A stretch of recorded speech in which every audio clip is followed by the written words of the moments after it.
What happens when the world's financial system stops trusting your country? What happens when one signature in a foreign city quietly places your entire economy under global suspicion? On Friday, the 13th of February, 2026, Papua New Guinea was formally placed on the Financial Action Task Force, the FATF Grey List, officially known as jurisdictions under increased monitoring. The decision was announced during the FATF Plenary in Mexico City. Grey listing is rarely about a single missed reform.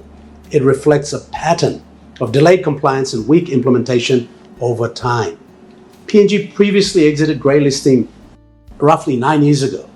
That period should have been used to institutionalize reforms, strengthen supervision, build prosecution capacity, and embed asset recovery systems. Instead, the 2024 Mutual Evaluation Report again identified serious effectiveness gaps with limited laundering prosecutions, insufficient confiscations, weak risk-based supervision, and coordination shortfalls. These were not new discoveries. They were recurring deficiencies discussed across multiple FATF plenaries. We're on a grey list. That means investors who want to bring billions of kina into our country and invest. They said, too hard. But we play all invest on our country. And our people miss out on those investments. You know, when you look at the last 7 years. A step away from economic isolation, a step away from financial suffocation. This is not just a technical classification. It is a message to the world, and the world is listening. Grey listing is not merely symbolic. It signals to international banks, global investors, development partners, and trading nations that Papua New Guinea's financial systems carry serious risk. It means foreign banks must treat PNG transactions with heightened suspicion. International investors will reconsider projects. Financial transfers will face deeper scrutiny. The cost of doing business will rise. And perhaps most dangerous of all, confidence begins to erode. When confidence falls, investment slows. When investment slows, growth weakens. When growth weakens, unemployment rises. And when unemployment rises, social pressure builds. The grey list is not just a warning. It is a tightening grip. Observers have long warned that PNG's greatest vulnerability is not external, it is internal. The exposure of members of parliament, bureaucrats, and public servants to bribery and corruption has been described as systemic. The higher the position, the greater the power, the larger the temptation. In environments where oversight is weak and enforcement inconsistent, incentives shift, rules become flexible, procedures become optional, accountability becomes selective. For years, anti-corruption efforts have struggled against political interference, limited funding, and fragile institutional capacity. In 2014, an anti-corruption task force was established. It made arrests. It confiscated criminal proceeds. It prosecuted high-profile cases. It sent a message that accountability was possible. But when its investigations climbed high into political ranks, the task force was dissolved. That moment signaled something deeper than policy disagreement. It signaled vulnerability in the rule of law. And international evaluators noticed. Each member of parliament receives approximately 10 million kina annually for district-level development work. In theory, this funding empowers local growth. In practice, transparency around how the funds are used remains inconsistent. Public accounting gaps fuel suspicion. Meanwhile, integrity agencies, those tasked with oversight, often receive less operational funding than allocated in official budgets. The result? Watchdogs without teeth, investigators without resources, institutions without protection. Political interference in appointments and investigations further weakens enforcement credibility. The grey listing did not emerge from a single incident. It emerged from patterns.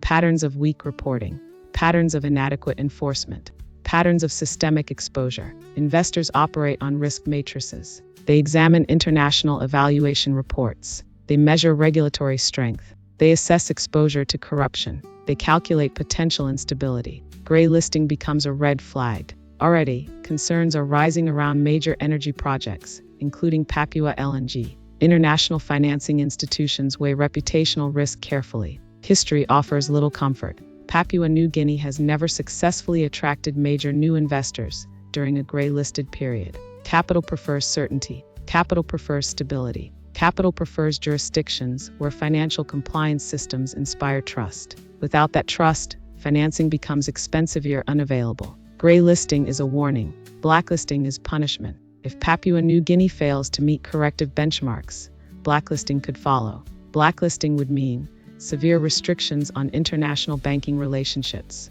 increased difficulty processing cross-border payments, potential isolation from segments of the global financial system, higher borrowing costs, reduced foreign investment, greater economic contraction. For a resource-dependent economy, this scenario is catastrophic. Export revenues would struggle to circulate smoothly. Government financing would tighten. Infrastructure projects would stall.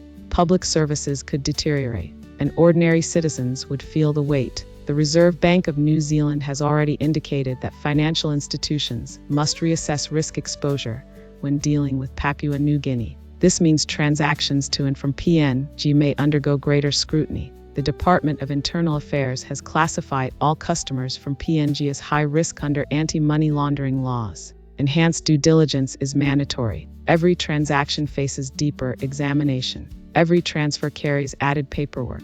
Every business dealing demands stronger proof of legitimacy. For PNG companies operating in New Zealand, for workers on temporary visas, for remittance flows between families, the burden grows heavier. One of the most alarming vulnerabilities lies in trade-based money laundering. This method does not rely on wire transfers. It disguises criminal proceeds through manipulated trade transactions. For example, overvalued goods, undervalued shipments, containers hiding illicit substances alongside legitimate cargo. Such transactions can evade standard reporting systems if no direct financial wire trail exists. Customs officials rely heavily on declared documentation and origin data, but sophisticated networks can mask true sources. Stopping these flows requires advanced data systems, international intelligence sharing, trained enforcement officers, political will. Without these, illicit trade slips through unnoticed. Prime Minister James Marop now faces a defining test of leadership.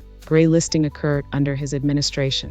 The responsibility to correct course also rests under his leadership. Reform is no longer optional. It is urgent. The government must demonstrate, strengthen anti-money laundering enforcement, political independence of oversight bodies, transparent allocation of public funds, protection of investigative institutions, measurable prosecution outcomes. Global evaluators do not respond to speeches. They respond to documented results. For citizens in Port Moresby, Lae Mount Hagen, Kakapo, and the remote districts of the Highlands and Islands, the Grey List may sound distant and technical, but its consequences are deeply personal. When international banks hesitate, small businesses struggle to import goods. When foreign investors withdraw, jobs disappear. When projects stall, communities lose roads, clinics, and schools. When remittance transfers face delays, families feel the strain. Economic instability feeds frustration. Frustration feeds unrest, and unrest weakens confidence further.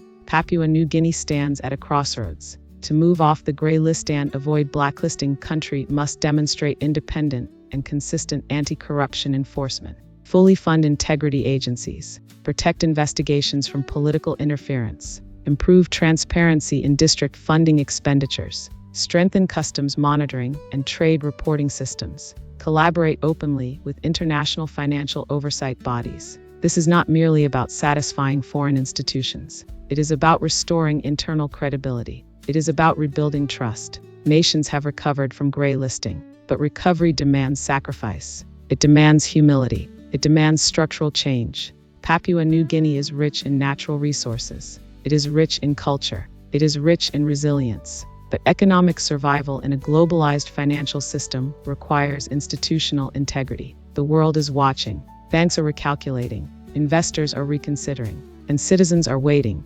to see whether leadership will rise to the moment or whether hesitation will push the country toward the blacklist. February 13, 2026 will be remembered as a warning. The question is not whether Papua New Guinea can survive grey listing. The question is whether it will confront the reasons behind it. If reform comes swiftly, the grey label can be temporary. If complacency prevails, blacklisting could follow. And that would not merely be a financial classification. It would be an economic crisis. Papua New Guinea now stands one step from the edge. The next step will define its future. And here is the question every citizen must now quietly ask. If the world is questioning the integrity of our financial system, how long can we afford to ignore the integrity of our leadership?